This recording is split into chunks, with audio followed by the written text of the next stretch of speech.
आज का क्लास में हम लोग हरिजनों के उद्धार में ज्योतिबा फुले की भूमिका को देख लेते हैं। ज्योतिबा फुले का जन्म 1827 ईस्वी में पूना के सूद माली परिवार में होता है। उन्होंने शूद्रों और अतिशूद्रों को जातीय उत्पीड़न से मुक्ति दिलाने के लिए क्या करते हैं, उन्हें संगठित होने और आधुनिक शिक्षा प्राप्त करने की सलाह देते हैं और अपनी पत्नी सविता बाई फुले और अन्य सहयोगियों के मदद से कई शिक्षण संस्था की स्थापना भी करते हैं। खासकर लड़कियों का जो पहला स्कूल खोलने का श्रेय उन्हीं को दिया जाता है। दलितों के समाज सुधार कार्यक्रम को आगे बढ़ाने के उद्देश्य से ही वे फुले सत्यशोधक समाज की स्थापना करते हैं। उनके पहले क्या होता है कि बंगाल में अभिजातीय वर्ग के लोग समाज सुधार और धार्मिक मान्यताओं को मानवतावादी बनाने और रूढ़िवादियों को मिटाने के लिए कृत्य संकल्प थे।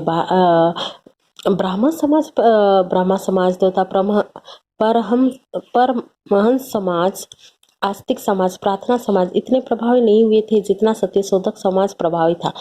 सभी जो इतने जो ब्राह्मण समाज वगैरह थे है कि नहीं, आस्तिक समाज, उनके जो संगठन थे वे अभिजातीय वर्ग द्वारा स्थापित किए गए थे।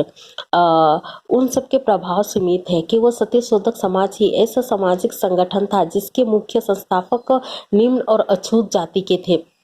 और इसकी स्थापना यानी कि सत्यशोधक समाज की स्थापना 23 सितंबर 1873 को पुणे में होती है और ज्योतिबा फुले को इसका संस्थापक का अध्यक्ष माना जाता है। नारायण राव को, गोविंद राव कंडलक को मंत्री निर्वाचित किया जाता है।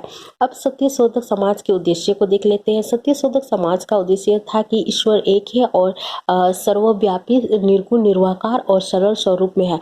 वो परिणाम मात्र में व्यापक है।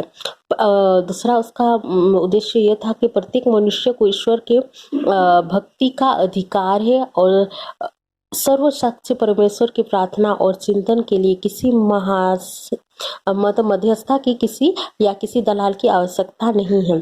तीसरा उनका था कि मनुष्य जाति के गुण उसकी श्रेष्ठता प्रमाणित करते हैं और कोई भी ग्रंथ न हो तो ईश्वर प्रणीत है, ना वो पूर्णरूपेण प्रमाण के रूप में उपलब्ध है। परमेश्वर शारीरिक रंग रूप के अवतार धारण नहीं करता है। पुनर्जन्म, कर्मकांड, जप तप या धार्मिक गोष्ठियों अज्ञान मूलक है। सत्यशोधक समाज के सीधे साधे उद्देश्यों से महाराष्ट्र में पिछड़े वर्गों, अछूत जातियों में प्रारंभ में व्यापक असर हुआ। जो भी समाज का सदस्य बनना चाहता था उन्हें प्रभु खांडेराव की शपथ लेनी पड़ती थी। सभी जातियों और धर्म के अनुयायी समाज के सदस्य बन सकते थे।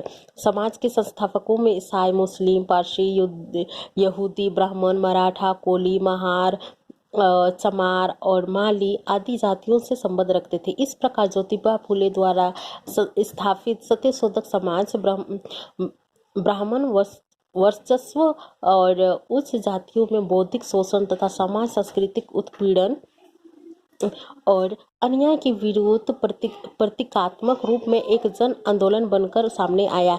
इसे हम एक नई सांस्कृतिक क्रांति की संज्ञा दे सकते हैं। इसके उद्देश्य बहुत सरल और स्पष्ट भाषा में मर्म को छूने वाले थे। यह अपने ढंग का मौलिक सामाजिक संगठन था और ब्राह्मण समाज, प्रार्थना समाज आदि से सर्वदा भिन्न इसकी कार्यशैली थी। समाज की साप्ताहिक बैठक इतवार पे होता था, अर्थात संडे को होता था और इस बैठक में नारी शिक्षा, दलित समाज शिक्षा, स्वदेशी के प्रचार तथा पुरोहित द्वारा समाज आदि को गुमराह किए जाने की चर्चा होती थी। समाज में विवाह, अपव्यय, जातिवाद, ऊंच नीच, मूर्ति और देवी देवताओं को पूजा अर्चना का घोर विरोधी था। इस तरह देख सकते हैं निसंदेह फुले एक ऐसे दलित आंदोलन, दलित क्रांति के सूत्रधार थे जिनकी वजह से दलितों में शिक्षा और जीवन मूल्यों के प्रति अनुराग जागृत हुआ। उनमें जातीय एकता और स्वाभिमान के भाव भरे हुए थे। सामाजिक चेतना जो था हिंदुओं के धर्म ग्रंथों और पंडितों द्वारा फैलाए गए अंधविश्वासों के विरुद्ध संघर्ष करने का संकल्प उनमें पैदा हुआ था। सदियों से जारी आर्थिक शोषण और सामाजिक बहिष्कार से लड़ने के लिए वे तत्पर थे। इस प्रकार सत्यशोधक समाज के द्वारा ज्योतिबा फुले ने जो शूद्र लोग थे उनकी काफी सहायता करते हैं।